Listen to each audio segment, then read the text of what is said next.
Hello again, Ivor Chester. It's good to see you in the Balance Coach. Thanks for your time today. I really appreciate you taking a little bit out just to be here. Today we're going to be talking about a bit of a battle, or as it's called, the war within. There is a battle that a lot of us fight that really is quite unnecessary. I've mentioned before that one of my favorite Old Testament patriarchs is a guy named Jacob. He was also known as a heel catcher. That's what his name means, because he came out clinging to his brother's heel.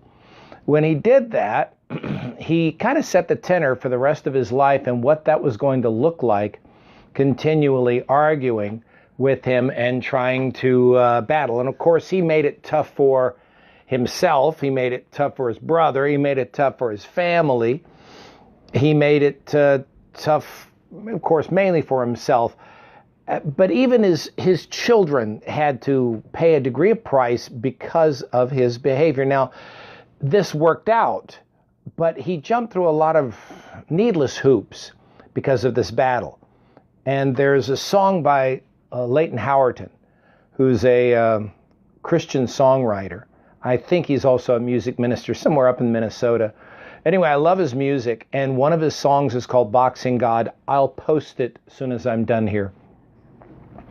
This song, Boxing God, talks about who you're fighting.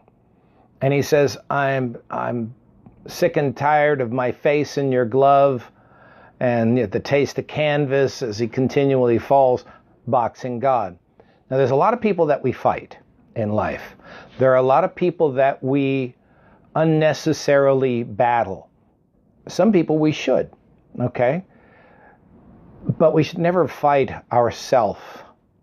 Okay, now there is a tenor of things. There are things that we have within us that need to be cast out, but that shouldn't require a battle. And there's some things, like if you're battling an addiction, I get that. But understand, the battle mainly is up here, of course, and is the battle between the conscious and subconscious mind. The bigger of the two is the one we really see less, and that's the subconscious mind. Almost 35-1, the subconscious mind is larger. So if you really want to do the heavy lifting in your life, you're going to have to tap more so into the subconscious mind so that you can get more work done, so you can actually get done what you want. If you just try and will it to happen, that's using your conscious mind. The subconscious mind is visual. It is the thing that when they say imagine yourself here, picture yourself there, can you see yourself doing that? That's people trying to engage your subconscious mind. It is something that I've been learning to do myself, and I'm seeing a lot of results. I'm not seeing the results I want because I'm not doing as often as I should. So, but I do see the more I trust, and there's one other key to this, by the way. If you really trust this to happen, if you believe that it's going to happen, remember there is a programming that happens that you start. You change the programming inside your head. When you do, it flips a belief switch. That switch, because you have depression, addiction, whatever the diagnosis you are trying to fulfill maybe, whatever that is, it will, if you're trying to fulfill it, it's going to flip this switch to off, or you can't, or you won't, or you're just going to try it, or you're going to poke it with a stick or something. Instead, when you reprogram, meaning you get different information, you get on YouTube and start listening to other material, you get a Tony Robbins, you get a Les Brown, maybe you're listening a bit to me, you're listening to Better Friends, you're getting a sermon in your head, you're reading books, you're reading the Bible, you're reading other stuff besides just listening to the programming that maybe somebody else put in your noggin, then you're going to start getting different results because, again, programming flips the belief switch to on. Positive programming does, flips it to on, and this starts a contagion of things that get results because you're going to start getting action. I find this very powerful. You start engaging the subconscious mind with pictures. The big thing these days are people making dream boards. And these dream boards are pictures. And I've seen people at their desks, they have pictures of boats and fancy cars on their desktops, the computer desktops. These things they have there so they can constantly have a visual reminder. But make sure that's why you're using it, not just to have it. Gee, I sure would like that car. I'd love that Corvette or something like that. Hey, Beth, and hey, Chris, thanks for watching.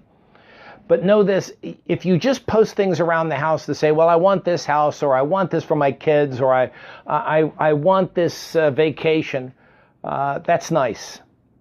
What's it smell like? I posted a picture recently of a porch in the fall in the mist, and you could see the boards on the porch are damp. There's a fog that's kind of hanging around. It's not scary looking. It's very, very relaxing to me. And since I came, my roots are from Southeast Texas, I love that smell. I can smell the pine. I can smell the leaves. I can feel the slickness on the boards. I can feel the wetness against my skin. When you start to immerse yourself into these things, you really start to get a conviction. You really want this? Because you can taste it. I mean, that's what it's like when you've been to places where they give a taster. Here, try this cracker. Try this little sample. And they give it to you. Why? Because when you get your senses engaged in what you really want, people get it. Now, it's interesting. It's happened to me. I've bought, I don't know, cheese spreads or something at craft fairs or something. It tasted good there. And I went ahead and bought it, brought it home.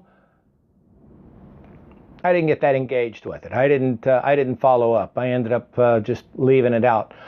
And I didn't follow through. So it's one thing to get your senses engaged, but it's going to take action. The belief happens, and then your feelings start getting engaged to it, and you start to continue the machinery, the dream processing. Hey Athena, how you doing?